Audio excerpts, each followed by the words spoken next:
का और engineering drawing का सेट नंबर 4 यानी कि दूसरा सेट नंबर इस वीडियो का जो होगा चलेगा। तो देखिए दूसरा सेट नंबर में क्वेश्चन नंबर 1 हमारा है फिर से।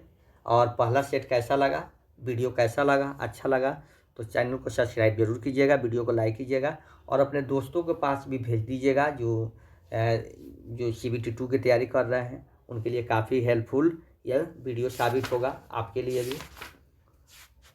और आप लोग कमेंट बॉक्स में ज़रूर कमेंट कीजिएगा कि आप लोग का रिजल्ट है तो किस बोर्ड में है। ठीक है, मेरा रिजल्ट है सिकंदराबाद बोर्ड में और मैं भी तैयारी में लगा हुआ हूँ। तो चलिए स्टार्ट करते हैं क्वेश्चन नंबर 1 से। कि कह रहा है कि निम्नलिखित में से किस जोड़े में समान SI इकाइयाँ हैं। निम्नलिखित में से किस जोड़े में समान SI इकाइयाँ हैं। तो ये है आपका कार्य और ऊर्जा का समान SI इकाई होता है। SI इकाई होता है और इसका एक इकाई क्या होता है, जूल होता है। क्या होता है, जूल होता है। निम्नलिखित में से किस एक के लिए केशिकत्व एकमात्र कारण नहीं है।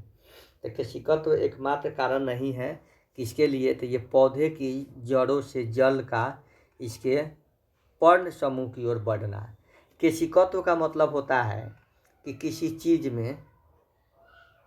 चीज़ में आपका रख भरा हुआ है, जैसे आपका दीपक है और उसमें बत्ती लगा हुआ है, नीचे तेल भरा हुआ है। ये तेल जो होता है ऊपर अवशोषित करके ये जलता है तो इसको केशिकत्व बोलते हैं। स्याही का सोखना ये भी केशिकत्व है। भूमिगत जल का ऊपर चढ़ना, सूती कपड़े पर जल की बूंद फेंकेंगे तो फैलेगा, ये सब केशिकत्व क्रिया के हैं। ये जो है नहीं है। कह रहा है कि एक बस विश्राम के उपरांत चलती है और 20 सेकेंड में 40 किलोमीटर प्रति का वेग प्राप्त करती है। तो बस का त्वरण क्या है।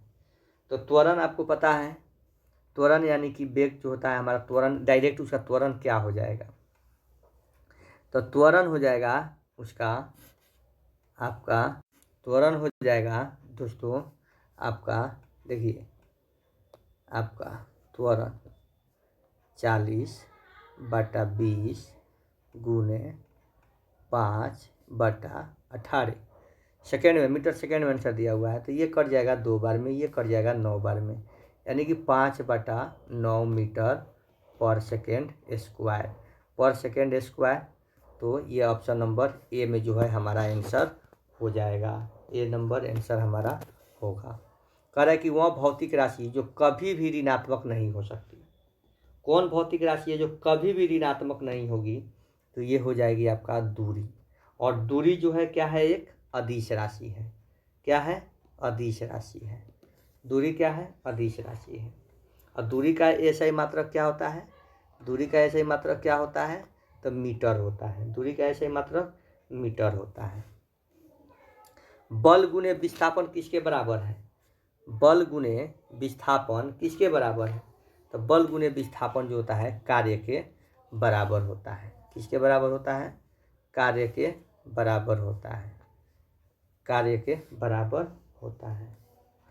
कार्य के बराबर होता है। कार्य क्या है, तो कार्य भी एक अदिश राशि है। क्या है, ये भी अदिश राशि है, ये भी अदिश राशि है। और इसका SI मात्रक जूल होता है। और CGS प्रणाली में इसका क्या होता है, अर्ग होता है। 1 जूल बराबर आपको पता है, 1 जूल बराबर जो होता है 10⁻7 अर्ग होता है। तो ये सारी चीज़ें आपको याद रखनी है। गति के प्रभाव में आने पर, देखिए गति के प्रभाव में, उसमें भी क्वेश्चन था, गति के प्रभाव में आने पर किसी वस्तु में कौन ऊर्जा, गतिज ऊर्जा विद्यमान हो जाती है। गतिज ऊर्जा का फॉर्मूला होता है आपका KE बराबर, किनेटिक एनर्जी बराबर होता है 1/2 mv²। तो ये चीज़ें भी आपको याद रखना है कि किनेटिक एनर्जी यानी कि गतिज ऊर्जा बराबर होता है 1/2 mv²। यदि दिया गया कार्य शून्य है, किया गया कार्य शून्य है, अगर कोई कार्य शून्य है तो बल और विस्थापन के बीच का कोण क्या होगा। अगर देखिए, अगर ऐसे व्यक्ति है, कोई व्यक्ति यहाँ पे खड़ा है और यहीं पे अपने माथा पे भले कितना ही वजन रखा है और इसके मध्य में अगर 90 डिग्री का कोण बन रहा है, तो यहाँ पे कोई भी काम नहीं होगा, इसीलिए ऑप्शन नंबर डी होगा। इसीलिए उसके बीच विस्थापन और बल के बीच का कोण कितना होगा, 90 डिग्री का होगा। यानी कि ये सतह है, सतह पे कोई व्यक्ति खड़ा है वजन लेकर के, और इसके बीच का 90 डिग्री का कोण बन रहा है, तो कोई काम नहीं हो रहा है। कह रहा है देखिए ऐसा क्वेश्चन, 20 मीटर पर सेकेंड के वेग से गति कर रहे 50 केजी द्रव्यमान वाले पिंड का संवेग क्या होगा। तो देखिए संवेग बराबर आपको होता है ना, संवेग बराबर मास इंटू वेलोसिटी। तो मास हमारा कितना है 50 है, वेलोसिटी कितना है 20। तो इसको करेंगे तो क्या हो जाएगा 1000 केजी मीटर पर सेकेंड स्क्वायर। यानी कि इसका भी ऑप्शन नंबर डी हमारा आंसर हो जाएगा। किसी वस्तु की विरामावस्था या गति की स्थिति में परिवर्तन का विरोध करने की प्रकृति को क्या कहते हैं। तो उसके प्रकृति को जड़त्व कहते हैं। जड़त्व ही गति का विरोध करता है। गति का विरोध कौन करता है, जड़त्व करता है। चाकू किसका उदाहरण है, तो चाकू जो है आपका किसका उदाहरण है, तो ये वेज का उदाहरण है। ये किसी भी वेज का उदाहरण है। कह रहा है कि एक मकान में 2 बल्ब लगे हैं, उनमें से एक दूसरे से अधिक प्रकाश देता है, तो निम्नलिखित में से कौन सा कथन सही है। तो प्रकाश कौन देता है ज़्यादा, तो चमकदार बल्ब में अधिक उत्सर्जित शक्ति होती है, इसीलिए कम प्रतिरोध भी होता है। जिसमें कम प्रतिरोध होगा वहीं बल्ब तो ज़्यादा चमकेगा, जिसमें ज़्यादा प्रतिरोध होगा वो बल्ब नहीं चमकेगा। नेक्स्ट कह रहा है कि प्रथम श्रेणी के उत्तोलक में जो हमारा फलक्रम जो होता है, फलक्रम देखिए ई और एल कहीं भी रहेगा, लेकिन हमारा फलक्रम यानी कि अलंब जो होता है हमेशा बीच में होता है। तो देखो ई और एल कहाँ है और एफ बीच में किस में है, बीच में किस में है, तो ये हमारा आंसर हो जाएगा एफ जो होता है। देखिए यहाँ पे एफ जो होता है ई और एल के बीच में होता है, एकदम सही है, यही हमारा आंसर हो जाएगा। दिया कि नहीं, एफ जो होता है ई और एल के बीच में स्थित है। बाकी में क्या कर रहा है, ई जो है एफ और एल के बीच में है, एल जो है एफ और ई के बीच में ही नहीं होगा, हमारा आंसर यही होगा। ठीक है, यही होगा। कोई लड़की अपनी पीठ पर, देखिए कोई लड़की अपनी पीठ पर कितना का 3 केजी द्रव्यमान का बस्ता उठाए किसी सड़क पर 300 मीटर दूरी तय करती है, तो उसके द्वारा किया गया गुरुत्वाकर्षण बल के विरुद्ध किया जाने वाला कार्य, गुरुत्वाकर्षण बल के विरुद्ध किया जाने वाला जी का मान यहाँ पे दिया हुआ है। तो इसका आंसर हो जाएगा किया गया कार्य, यानी कि एफ बराबर क्या हो जाएगा, एम जी हो जाएगा। क्या हो जाएगा, एम जी। एम जी तो हो जाएगा, तो एम जी हो जाएगा। तो यहाँ पे हमारा एफ बराबर निकल जाएगा, इसको मल्टीप्लाई करेंगे 3 इंटू 10, तो ये हमारा 30 न्यूटन निकल गया। 30 न्यूटन जब निकलेगा, 30 न्यूटन निकलेगा तो एफ बराबर, तो अब हमारा यहाँ पे डब्लू बराबर निकालेंगे, तो डब्लू बराबर होता है F S cos theta into 90, तो ये हमारा आ जाएगा 0 नंबर। यानी कि हमारा काम कितना हुआ, 0 हुआ। यदि वस्तु का वेग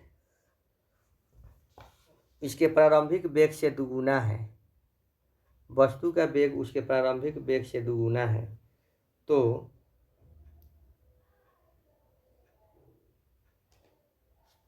वस्तु का वेग, रुक जाइए 1 मिनट, देखिए यदि वस्तु का वेग इसके प्रारंभिक वेग से दुगुना हो जाता है, तो इसकी गतिज ऊर्जा इसकी प्रारंभिक गतिज ऊर्जा का n गुना हो जाता है। तो n का मान क्या होगा, तो n का मान होता है आपका 4।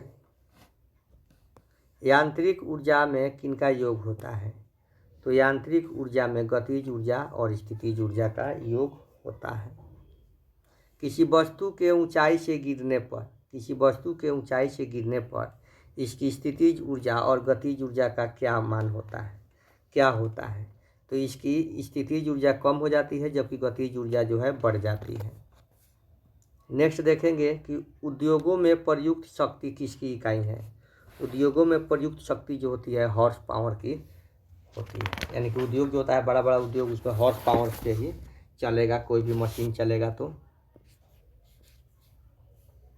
नेक्स्ट देखते हैं कि एल्कोहल का क्वथनांक 78 डिग्री सेल्सियस है, तो केल्विन पैमाने पर ताप कितना होगा। केल्विन पैमाने पर केल्विन पैमाने पर ताप जो होगा 351 डिग्री होगा, क्योंकि देखिए केल्विन बराबर होता है सेल्सियस प्लस 273, सेल्सियस प्लस 273। तो आप जोड़ लीजिएगा यहाँ पे आपका 78 प्लस 273 कीजिएगा तो 8 3 11 7 14 1 15 2 1 3 351 केल्विन हो जाएगा। इसमें कौन सा संबंध संभव नहीं है, तो कौन सा संबंध संभव नहीं है, तो ये संभव नहीं है, ये इसका मान जो है कभी नहीं निकलेगा। यदि कांच एवं पारद का आयतन विस्तार गुणांक बराबर होता है तो पारद कांच नली थर्मामीटर में पारद कार्य नहीं करता है। एन समान प्रतिरोध जिनका मान आर है यदि समानांतर क्रम में जोड़ दिया जाए तो समतुल्य प्रतिरोध क्या होगा। तो समतुल्य प्रतिरोध आर बराबर होता है आर बाई एन, यानी कि एन आर बराबर आर होता है। तो ये अगर श्रेणी क्रम में है तो ये हो जाएगा एन स्क्वायर आर, यानी कि ऑप्शन नंबर बी। तपानुशीतलन का प्रयोजन क्या है। स्टील को नरम करना। एक विद्युत बल्ब जिसमें वोल्टेज 240 वोल्ट और धारा 0.6 एम्पियर में है तो शक्ति बराबर क्या होगा, यानी कि V बराबर हो जाएगा हमारा IR। यहाँ पे तो आपका V दिया हुआ है और यहाँ पे I भी दिया हुआ है, तो R हमको निकालना है यानी कि P निकालना है। तो ये हो जाएगा आपका 240 बट्टा 0.6 कटा देंगे 0 हो जाएगा 24, यानी कि 400 जो हो जाएगा हमारा आंसर हो जाएगा। क्या हो जाएगा 400 हमारा आंसर। 400 नहीं कटाना ना है, गलत हो गया। अब गुना में भी तो करना था, नहीं करना था। V बराबर हमारा IR न था जी। तो शक्ति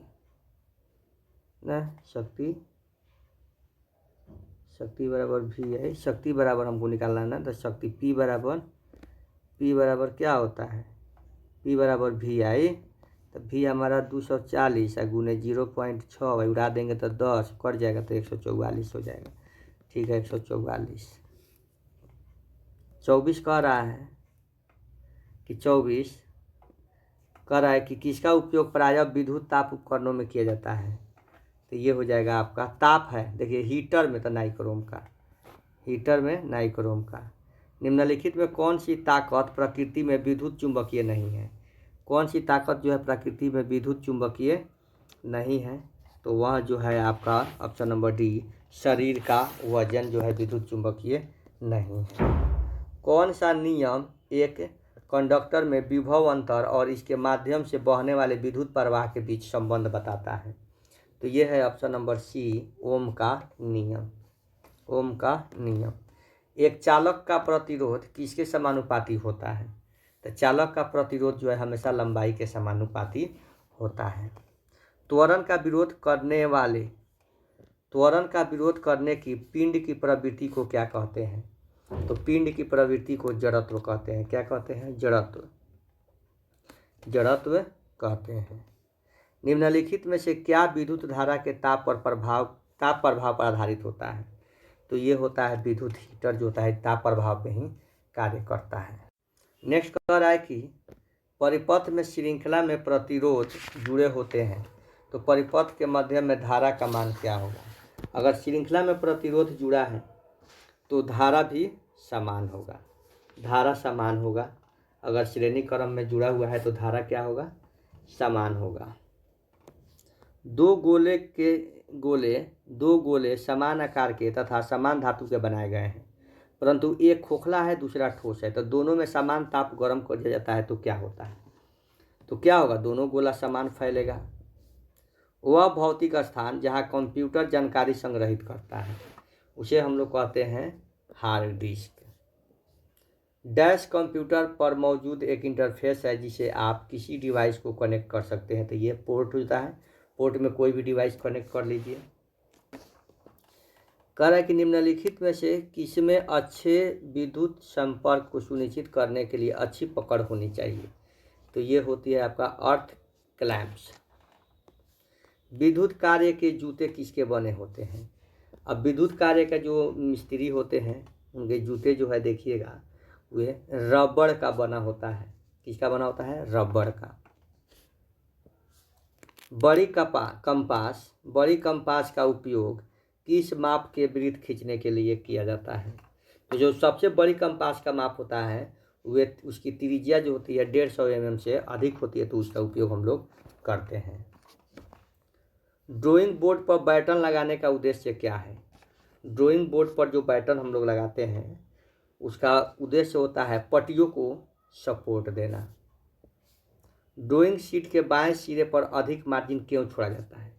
जो इधर ये ड्राइंग शीट होता है तो ये बाएं होता है, तो इस पर अधिक मार्जिन इतना छोड़ा जाता है। मार्जिन क्यों छोड़ा जाता है, तो मार्जिन छोड़ा जाता है इसलिए कि जिल्द में बांधने के लिए, जिल्द में बांधने के लिए। यहाँ पे दिया हुआ है कि त्रिभुज ABC में DE और DDAC, इसमें D तथा E क्रमशः AB और CB दो बिंदु है। तदनुसार AB 10 सेंटीमीटर, AD 4 सेंटीमीटर है, तो BE और CE क्या है। तो BE और CE जो है आपका क्या है। तो यहाँ पे हम लोग देखेंगे कि देखिएगा DE आपका AC यानी कि BD बटा AD बराबर BE बटा EC दिया हुआ है। तो यहाँ पे आपका क्या हो जाएगा, यहाँ पे देखिएगा, यहाँ पे BE बटा EC बराबर हो जाएगा 6/4, 6/4 हो जाएगा। अब इसको कटाइएगा तो 3/2 हो जाएगा। क्या हो जाएगा, 3/2, यानी कि ऑप्शन नंबर डी हो जाएगा। एक त्रिभुज में 3 शीर्ष लंब बराबर हो तो त्रिभुज क्या कहलाएगा। अगर तीनों शीर्ष बराबर हो तो समबाहु त्रिभुज कहलाएगा। समबाहु त्रिभुज कहलाएगा। सीधी रेखा मुख्यतः कितने प्रकार की होती है। सीधी रेखा जो है, ये सीधी रेखा जो है आपका 3 प्रकार की होती है। ठीक है, सीधी रेखा इसमें दे दिया है, इसमें आंसर नहीं दिया हुआ है, इसमें वैसे ही दे दिया है, वर्टिकल, डायगोनल, परपेंडिकुलर, हॉरिजॉन्टल। ये 3 प्रकार की होती है। कौन कौन होती है, 3 प्रकार की होती है। कौन कौन होती है, क्षैतिज यानी कि हॉरिजॉन्टल, ऊर्ध्वाधर यानी कि वर्टिकल, और इंक्लाइंड ऑब्लिक्यू। इंक्लाइंड होता है एक, ऐसे होता है ना इंक्लाइंड, जैसे कोई गाड़ी उतारने वाला जो होता है इंक्लाइंड, 3 होता है। ठीक है, तो इसमें 3 आंसर होगा। यहाँ पे देखेंगे कि कुछ ठोस सिंगल कास्ट सतह से घिरे होते हैं, उन्हें अनरोल करने जैसी सतह मिलती है, तो उसे हम लोग प्लेन कहते हैं। यदि एक रेखा की वास्तविक और आभासी झुकाव उसके क्षैतिज तल के साथ बराबर है तो क्या कहलाएगा, तो वह लंबवत तल के समानांतर होगा। एमीटर को किससे सूचित किया जाता है। एमीटर को सूचित किया जाता है ऐसे, एमीटर का सूचक ये है। किसी उपयंत्र के स्केल पर अंकित न्यूनतम पाठ्यांक को क्या कहते हैं। तो न्यूनतम पाठ्यांक को जो है हम लोग कहते हैं अल्पतम मान। क्या कहते हैं, अल्पतम मान, इसे हम लोग कहते हैं।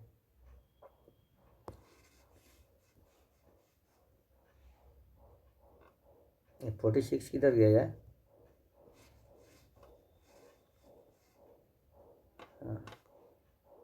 कह रहा है कि किसी मापनी की सुग्रहता बढ़ाने पर स्थायित्व पर क्या प्रभाव पड़ता है।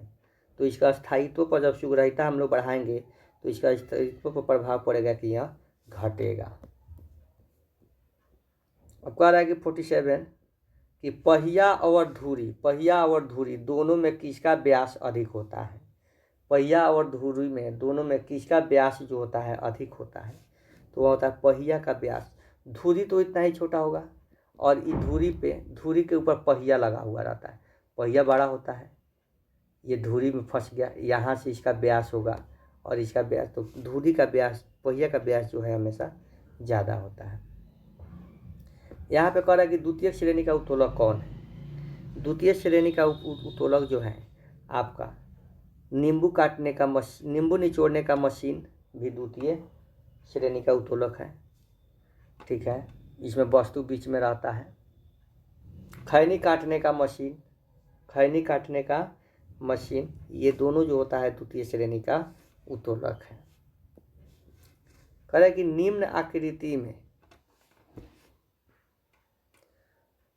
कह रहा है कि निम्न आकृति के अनुसार किसी स्थिर बिंदु पर कैंटिलीवर के बंकन आघूर्ण का मान क्या होता है। तो ये होता है 32 kgWT होता है। पृथ्वी का अपमार्जक क्या है। तो पृथ्वी का अपमार्जक जो होता है जीवाणु और कवक है। तो मित्रों, ये सेट आपको कैसा लगा कमेंट बॉक्स में ज़रूर बताइएगा। और आज जो है हमने इस वीडियो के माध्यम से 2 इंजीनियरिंग और ड्राइंग का प्रैक्टिस सेट कराया और मैं आशा करता हूँ कि वीडियो आपको ज़रूर अच्छा लगेगा और आप लोग तैयारी में जुटे भी हुए होंगे। तो इस वीडियो को आप लोग ज़रूर एक बार देखें, ये बहुत ही हेल्पफुल क्वेश्चन है और ये एसके झा सर के द्वारा जो प्रैक्टिस सेट चलाया जाता है उसी का ये प्रैक्टिस सेट है। तो आप लोग अच्छे से वीडियो को देखेंगे और इसको याद करते चलेंगे, यह आपके लिए बहुत ही हेल्पफुल है। तो चलिए मिलते हैं अगले वीडियो में, तब तक के लिए जय Hind, best of luck for next exam. जय हिंद दोस्तों।